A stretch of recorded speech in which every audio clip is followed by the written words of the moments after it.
दोस्तों, कैसे हैं आप सब लोग? आई होप आप सब अच्छे होंगे। आज हम अपने क्यूबी डिस्कशन में आगे चलते हैं। आज हम डिस्कस करेंगे ऐसे 260 कम्युनिकेशन विद TCWG। इसका सबसे पहला क्वेश्चन देख लेते हैं। Measures Manidhari and Associates have been appointed as an auditor of GIN Limited, a MNC dealing in spare parts. During the course of audit, CA Manidhari is facing many problems, including the problem of not getting desired information from the management. मतलब during the course of audit जो auditor है उसको बहुत problems आ रही थी, उसमें से one of the problem है कि उसे डिजायर्ड इंफॉर्मेशन नहीं मिल रही थी from the management. Accordingly, he decided to communicate with TCWG about significant difficulties encountered during the audit. दूसरा उसने क्या डिसाइड किया कि जो भी मुझे डिफिकल्टीज आ रही है मेरे सामने during the course of audit, वो सब मैं किसको बताऊंगा? To TCWG. CA Manidhari seeks your guidance on matters which can be considered as significant difficulties as per SA 260. यानी बिल्कुल डायरेक्ट थ्योरी बेस्ड क्वेश्चन आया है. लास्ट में क्या पूछा गया है? कौन से मैटर्स है जिन्हें हम सिग्निफिकेंट डिफिकल्टीज में कंसिडर कर सकते हैं एंड वो हम कम्युनिकेट कर सकते हैं टू TCWG. तो सिग्निफिकेंट डिफिकल्टीज एक हमारा डायरेक्ट थ्योरी बेस्ड क्वेश्चन है जिसके पॉइंट्स हमारे नीचे गिवन है. ओके, तो आप इसको लिख सकते हो डायरेक्ट क्वेश्चन. आगे चलते हैं.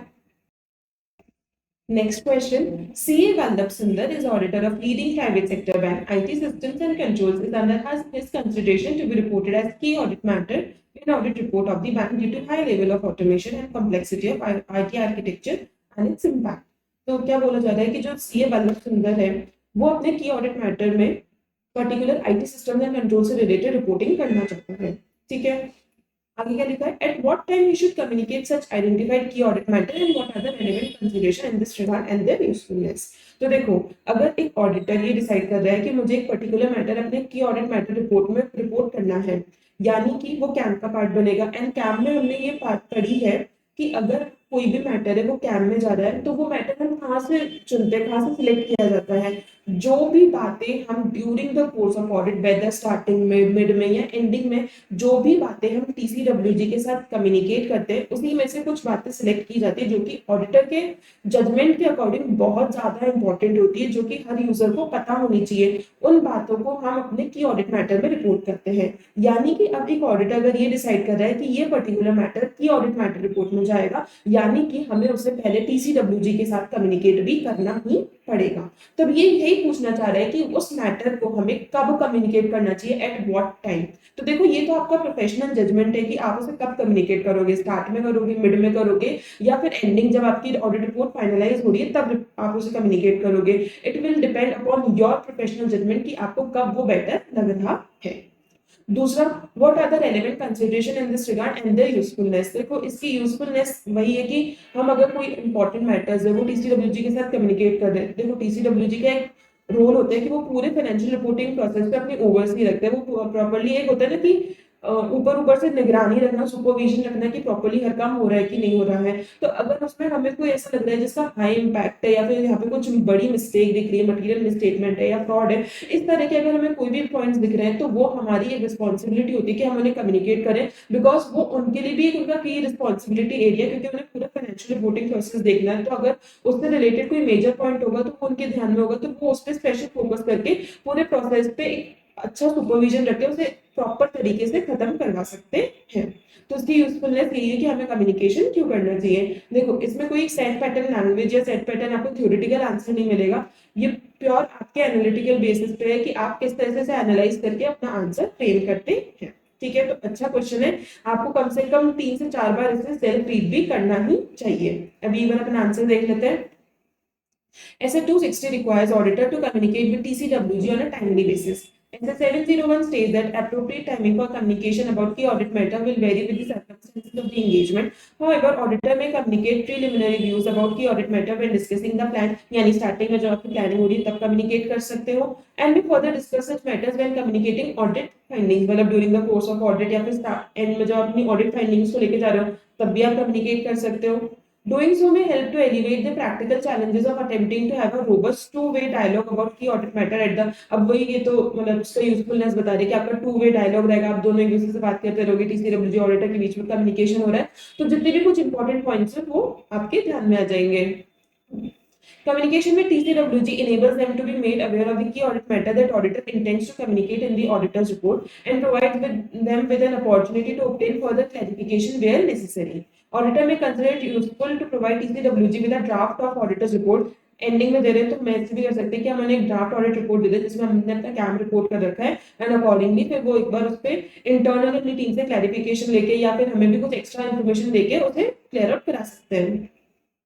Communication with TCWG recognizes their important role in overseeing financial reporting process and provides opportunity for TCWG to understand the basis for auditors' decisions relating to key audit matter and how these matters will be described in auditor's report. It also enables TCWG to consider whether new or enhanced disclosures may be useful in light of the fact that these matters will be communicated in auditor's report. ठीक है, तो अच्छा question है, analytical question है, आपको 3 से 4 बार इसे revise जरूर करना चाहिए. आगे चलते हैं. Next question, UVW and Associates are the statutory auditor of Moon Limited, a listed company for financial year 23-24. CA Udhav is EP of the engagement. He was of the understanding that as per requirement of one of the SAC, he has a responsibility to communicate following matters to TCWG. क्या matters है? Auditor's responsibilities, plan, scope and timing of the audit. Which of the matters is not included in the list prepared by CA Udhav? Discuss the matters in detail. देखो अब यहाँ पे 2 points अपने पास given है, auditor की responsibility है, plan, scope and timing. लेकिन अगर हम ऐसे एज पर ऐसे 260 देखेंगे तो यहाँ पे और भी पॉइंट्स अपने आएंगे. कौन से पॉइंट्स आ सकते हैं? सिग्निफिकेंट फाइंडिंग्स के पॉइंट आ सकते हैं, सिग्निफिकेंट डिफिकल्टीज के आ सकते हैं, form and content of audit report आ सकता है, WR if auditor is requesting वो पॉइंट भी आ सकता है. तो इस वजह से हमारे मल्टीपल पॉइंट्स जो कम्युनिकेशन में टीसीडब्ल्यूजी में इंक्लूड होते हैं. यहाँ पे 2 पॉइंट्स गिवन है. यस, ये पॉइंट्स तो होते हैं जो हमें कम्युनिकेट करने होते हैं, बट इसके अलावा भी पॉइंट्स है जो हमें कम्युनिकेट करने होते हैं जो कि डायरेक्टली गिवन है हमारे थ्योरी नोट्स में. आप वहां पे जाके देखोगे तो आपको सारे पॉइंट्स एक साथ मिल जाएंगे. यानी कि ये हमारा एक डायरेक्ट थ्योरी बेस्ड क्वेश्चन है. इसका आंसर आपको डायरेक्ट थ्योरी नोट्स में मिल जाएगा एंड वही सेम आंसर यहाँ पर भी अपना गिवन है. ठीक है, देखिए significant finding, significant difficulties, WRs and form and content of audit report, वही सेम पॉइंट्स यहाँ पर गिवन है. नेक्स्ट आगे चलते हैं. Last question. CA Shelly Goyal is offered appointment as auditor of Fruit Limited. Audit committee of the company wants her to justify independence in relation to company through proper communication. CA Shelly Goyal नई appoint हुई है auditor of the Root limited.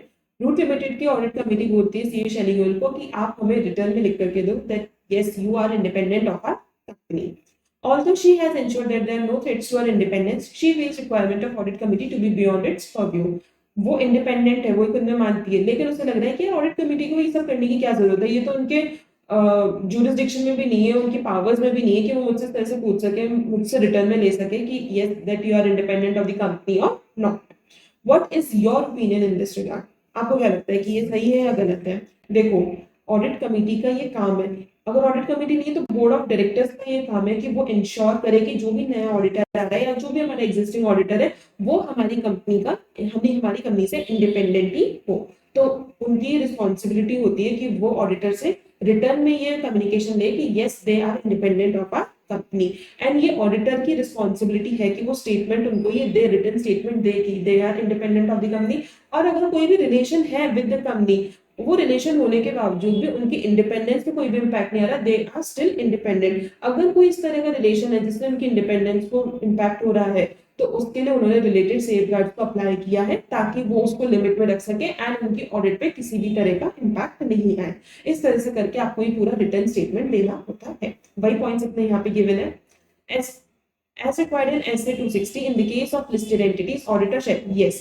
सबसे पहले ये बात आपको mainly ध्यान रखनी है कि ये जो पॉइंट्स अपने गिवन है इंडिपेंडेंस, देखो लिस्टेड एंटिटी केस में पब्लिक एट लार्ज का पैसा लगा हुआ होता है तो वहां पे नफरा एंड सेबी कंपनीज एक्ट बहुत ज्यादा अपना स्ट्रिंजेंट कंट्रोल रखते हैं. तो वहां पे वो बिल्कुल नहीं चाहते कि ऑडिटर का कोई भी इस तरह का रिलेशन हो ताकि उसका इंडिपेंडेंस, उसकी ऑब्जेक्टिविटी को कोई भी हार्म पहुंचे. ठीक है, तो यहाँ पे भी बहुत स्पेसिफिकली लिखा हुआ है कि लिस्टेड एंटिटी के केस में तो ऑडिटर इंडिपेंडेंट होना चाहिए और उसका रिटर्न कम्युनिकेशन होना ही होना चाहिए.